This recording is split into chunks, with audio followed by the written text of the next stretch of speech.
Assalamualaikum warahmatullahi wabarakatuh. Perkenalkan, saya Soraya Fitri Ambugaga, mahasiswa program studi pendidikan matematika dengan NIM 242111027. Pada kesempatan kali ini, saya akan mempresentasikan hasil kerja mandiri saya untuk mata kuliah analisis vektor, khususnya pada topik fundamental yaitu operasi vektor di ruang dimensi 3. Materi yang akan saya paparkan mencakup 6 pilar utama operasi vektor, mulai dari konsep vektor satuan, penjumlahan, hingga aplikasi proyeksi ortogonal. Harapan saya melalui penjelasan ini kita dapat memahami bukan hanya cara menghitung secara prosedural, melainkan juga logika geometris yang mendasarinya. Mari kita masuk ke materi yang pertama. Mari kita mulai perjalanan kita di ruang dimensi 3 dengan memahami apa itu vektor satuan. Sederhananya, vektor satuan adalah vektor yang memiliki panjang tepat satu satuan. Kenapa ini penting? Dalam matematika dan fisika, kita seringkali hanya membutuhkan informasi tentang arah tanpa memperhitungkan besarnya gaya atau panjangnya. Vektor satuan berfungsi sebagai standar arah tersebut.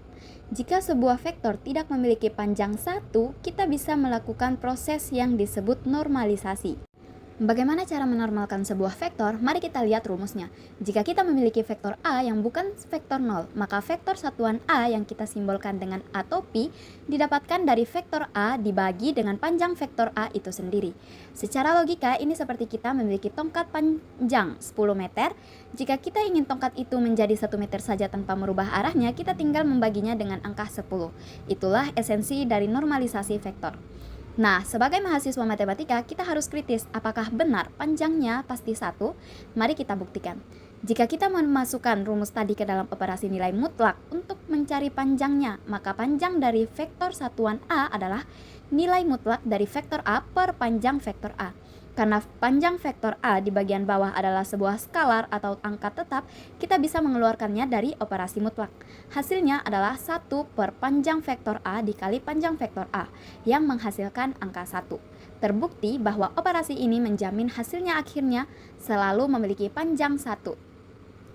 Di ruang dimensi 3, kita memiliki 3 pahlawan standar yang menjadi acuan arah kita, yaitu vektor basis. I-topi untuk arah sumbu X, yaitu 1, 0, 0. J-topi untuk arah sumbu Y, yaitu 0, 1, 0. K-topi untuk arah sumbu Z, yaitu 0, 0, 1. Gabungan dari ketiga vektor dasar ini bisa membentuk vektor apapun di alam semesta koordinat kita. Sekarang mari kita terapkan teori ini pada soal. Misalkan kita memiliki vektor A dengan komponen 2, 3, 6. Kita ingin mencari identitas arah dari vektor ini. Langkah pertama adalah menghitung panjang total atau beban dari vektor tersebut menggunakan rumus Pitagoras ruang. Kita masukkan komponennya. Akar dari 2 kuadrat tambah 3 kuadrat tambah 6 kuadrat. Hasilnya adalah akar dari 4 tambah 9 tambah 36, yaitu akar 49. Kita dapatkan panjangnya adalah 7. Setelah tahu panjangnya adalah 7, langkah kedua adalah normalisasi. Kita bagi setiap komponen vektor awal tadi dengan angka 7, sehingga vektor satuan A kita adalah 1 per 7 dikali komponen 2, 3, 6. Hasil akhirnya adalah koordinat 2 per 7, 3 per 7, dan 6 per 7. Vektor baru ini menunjukkan ke arah yang persis sama dengan vektor awal kita, namun kekuatannya sekarang sudah kita kunci tepat di angka 1. Sebagai kesimpulan, vektor satuan adalah fondasi yang menyederhanakan analisis arah di ruang dimensi 2 maupun 3. Dengan memahami dasar ini, langkah kita untuk mempelajari materi yang lebih kompleks seperti perkalian titik, perkalian silang, dan proyeksi vektor akan menjadi jauh lebih mudah. Mari kita berlanjut ke operasi yang paling mendasar dalam aljabar vektor, yaitu penjumlahan vektor.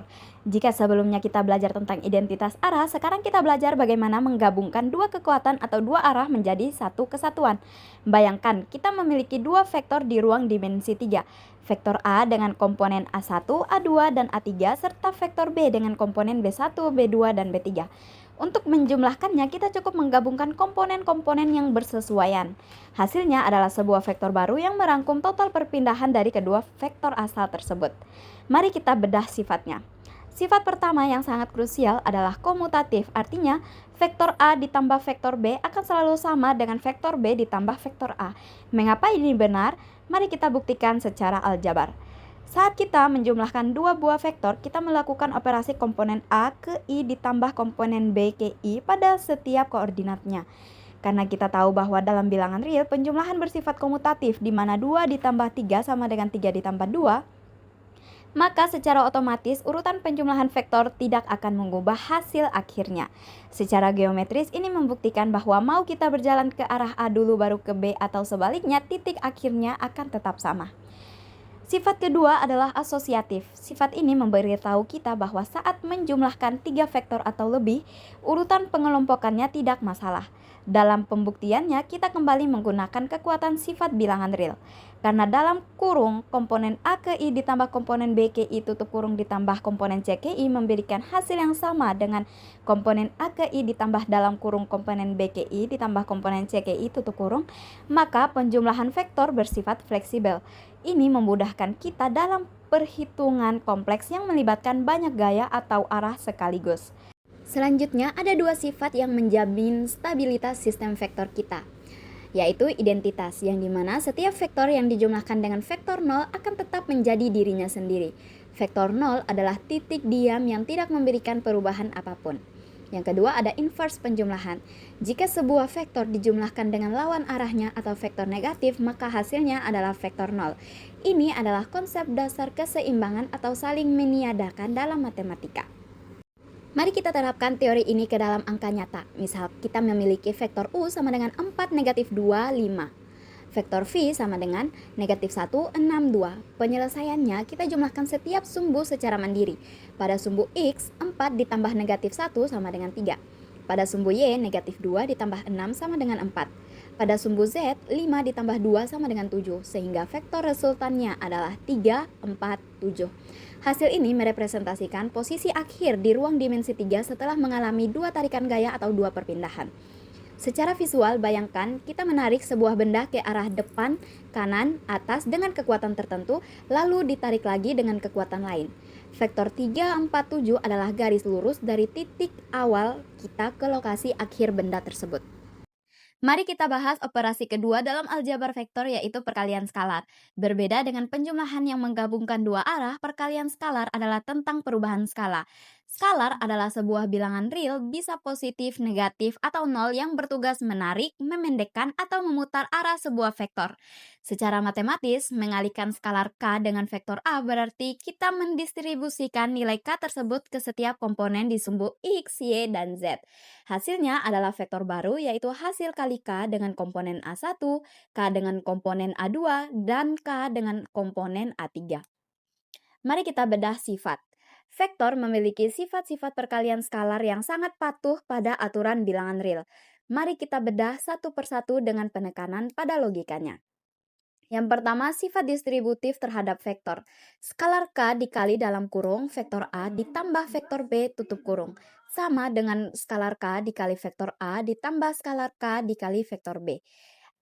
Kita boleh menjumlahkan dua gaya dulu baru memperbesarnya, atau memperbesar masing-masing gaya dulu baru dijumlahkan. Hasilnya akan selalu sama. Sifat distributif terhadap skalar. Dalam kurung, skalar K ditambah skalar L, tutup kurung dikali vektor A sama dengan skalar K dikali vektor A ditambah skalar L dikali vektor A. Artinya, sebuah vektor yang ditarik oleh dua skalar sekaligus sama dengan jumlah dari tarikan masing-masing skalar tersebut. Yang ketiga ada asosiatif. Skalar K dikali dalam kurung skalar L dikali vektor A tutup kurung sama dengan dalam kurung skalar K dikali skalar L tutup kurung dikali vektor A. Urutan pengalihan skalar tidak mengubah hasil. Pada identitas, perkalian dengan angka 1 tidak mengubah apapun. Ini adalah elemen netral yang menjaga eksistensi vektor asli. Sekarang mari kita buktikan sifat distributif melalui angka nyata di ruang dimensi 3. Kita punya vektor A sama dengan 1, 2, negatif 1. Dan vektor B sama dengan 3, 0, 2. Dengan skalar K sama dengan 2 dan M sama dengan 3. Pada poin A, kita hitung skalar K dikali dalam kurung vektor A ditambah vektor B tutup kurung. Kita selesaikan dulu yang di dalam kurung. 1 ditambah 3, 2 ditambah 0, negatif 1 ditambah 2. Menjadi 4, 2, 1. Setelah dikalikan skalar 2, hasil akhirnya adalah 8, 4, dan 2. Pada poin B, kita menguji dalam kurung skalar K ditambah skalar M tutup kurung dikali vektor A. Skalar dijumlahkan dulu menjadi 5, lalu dikalikan ke vektor A. Hasilnya adalah 5, 10, negatif 5. Perhatikan ketelitian pada sumbu Z di poin A. Negatif 1 ditambah 2 menghasilkan 1, lalu dikali 2 menjadi 2. Ketelitian tanda positif dan negatif di ruang dimensi 3 adalah kunci utama agar hasil akhir kita akurat secara posisi. Jadi kesimpulannya, perkalian skalar adalah alat untuk melakukan dilatasi atau perubahan ukuran dan refleksi perubahan arah. Tanpa perkalian skalar, kita tidak akan bisa melakukan normalisasi vektor satuan. Kita sampai pada operasi yang sangat unik, yaitu perkalian titik atau sering disebut dot product. Operasi ini istimewa karena kita mengalihkan dua buah vektor, tetapi hasil akhirnya bukanlah vektor, melainkan sebuah skalar atau angka nyata. Ada dua cara untuk melihatnya. Pertama, secara aljabar, yaitu menjumlahkan hasil kali komponen-komponen yang bersesuaian. Kedua, secara geometris, yaitu panjang vektor A dikali panjang vektor B dikali kosinus theta. Rumus kedua ini adalah jembatan yang memungkinkan kita menghitung sudut antara dua garis di ruang dimensi 3. Mari kita bedah sifat-sifatnya. Yang pertama ada sifat komutatif. Vektor A dot vektor B sama dengan vektor B dot vektor A. Urutan titik yang dimana kalau disebut duluan tidak akan mengubah nilai skalarnya. Yang kedua ada sifat distributif. Vektor A dot dalam kurung vektor B ditambah vektor C tutup kurung sama dengan vektor A dot vektor B ditambah vektor A dot vektor C. Ini menunjukkan bahwa perkalian titik bersifat linear terhadap penjumlahan vektor. Berikutnya ada panjang vektor. Vektor A dot vektor A sama dengan panjang vektor A kuadrat. Mengapa kosinus 0 derajat digunakan? Karena sebuah vektor pasti berhimpit dengan dirinya sendiri. Karena kosinus 0 derajat sama dengan 1, maka perkalian titik vektor dengan dirinya sendiri adalah kuadrat dari panjangnya. Selanjutnya ada ortogonalitas. Jika hasil dot product adalah 0, maka kedua vektor tersebut saling tegak lurus atau ortogonal. Ini adalah detektor paling akurat untuk membuktikan kesikuan dua garis. Sekarang mari kita bedah angka-angka yang ada pada PowerPoint. Kita memiliki vektor A sama dengan 2, negatif 1, 3. Vektor B sama dengan 1, 4, 2, dan vektor C sama dengan 0, 2, 1. Pada poin A dot B, mari kita hitung. Dalam kurung, 2 dikali 1 tutup kurung, ditambah dalam kurung, negatif 1 dikali 4 tutup kurung, ditambah dalam kurung, 3 dikali 2 tutup kurung. Hasilnya, 2 dikurangi 4 ditambah 6 sama dengan 4. Karena hasilnya positif, kita tahu secara instan bahwa vektor A dan B membentuk sudut lancip. Pada poin B, A dot dalam kurung B tambah C. Langkah pertama, kita jumlahkan dulu vektor B dan C. Hasilnya 1 ditambah 0, 4 ditambah 2, 2 ditambah 1 menjadi 1, 6, 3. Langkah yang kedua, kita lakukan dot product dengan vektor A. Dalam kurung 2 dikali 1 tutup kurung ditambah dalam kurung negatif 1 dikali 6 tutup kurung ditambah dalam kurung 3 dikali 3 tutup kurung. Hasilnya, 2 dikurangi 6 ditambah 9 sama dengan 5. Dalam dunia fisika, dot product mewakili usaha. Jika A adalah gaya dan B adalah perpindahan, maka angka 4 yang kita dapatkan tadi adalah besarnya energi yang dihasilkan. Semakin besar sudutnya, semakin kecil dot produknya. Jika sudutnya 90 derajat, usahanya 0. Itulah mengapa sifat ortogonalitas sangat penting. Memahami dot product adalah kunci untuk memahami bayangan atau proyeksi vektor yang akan kita bahas selanjutnya. Setelah kita mempelajari perkalian titik atau dot product yang menghasilkan skalar, sekarang kita masuk ke perkalian silang atau cross product. Perbedaan mendasar yang harus kita tekankan adalah jika dot product menghasilkan sebuah angka, maka hasil dari perkalian silang adalah sebuah vektor baru. Vektor ini sangat istimewa karena ia akan selalu tegak lurus dengan dua vektor awalnya. Mari kita lihat bagaimana cara menghitungnya secara aljabar. Misalkan, kita memiliki vektor A dengan komponen A1, A2, A3, dan vektor B dengan komponen B1, B2, B3. Untuk mendapatkan komponen vektor barunya, kita menggunakan pola determinan matriks. Rumus jadinya adalah hasil kali silang vektor A dan vektor B. Sama dengan dalam kurung A2 dikali B3 dikurangi A3 dikali B2 tutup kurung pada arah I. Dikurangi dalam kurung A1 dikali B3 dikurangi A3 dikali B1 tutup kurung pada arah J.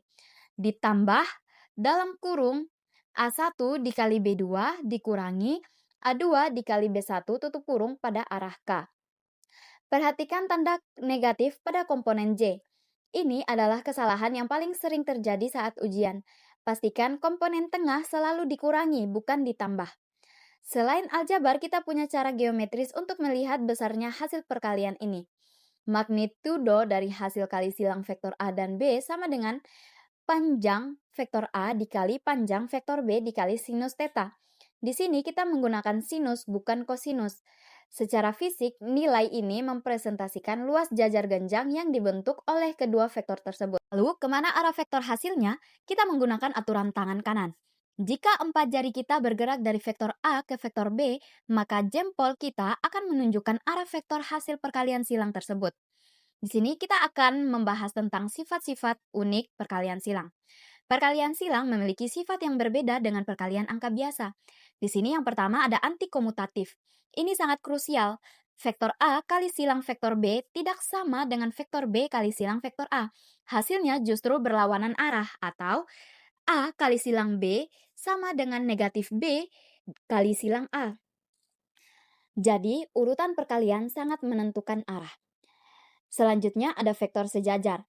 Jika hasil perkalian silangnya adalah vektor 0, maka kita bisa menyimpulkan bahwa vektor A dan vektor B adalah sejajar. Kenapa? Karena sudutnya 0 atau 180 derajat. Dan nilai sinusnya adalah 0. Selanjutnya, bagaimana dengan vektor basis kita? Ada cara mudah untuk mengingatnya menggunakan pola lingkaran searah jarum jam. I kali silang J sama dengan K. J kali silang K sama dengan I. K kali silang I sama dengan J. Jika kita menghitung berlawanan arah jarum jam, misalnya J kali silang I, maka hasilnya menjadi negatif, yaitu negatif K. Sekarang mari kita bedah contoh untuk perkalian silang antara vektor P sama dengan 1, 2, 3 dan vektor Q sama dengan 4, 5, 6. Hal pertama yang harus kita lakukan adalah meletakkan angka-angka ini ke dalam matriks 3 kali 3. Baris paling atas selalu kita isi dengan arah I, J, dan K. Baris kedua adalah rumah bagi vektor P dan baris ketiga adalah untuk vektor Q. Sekarang kita cari nilai untuk arah I.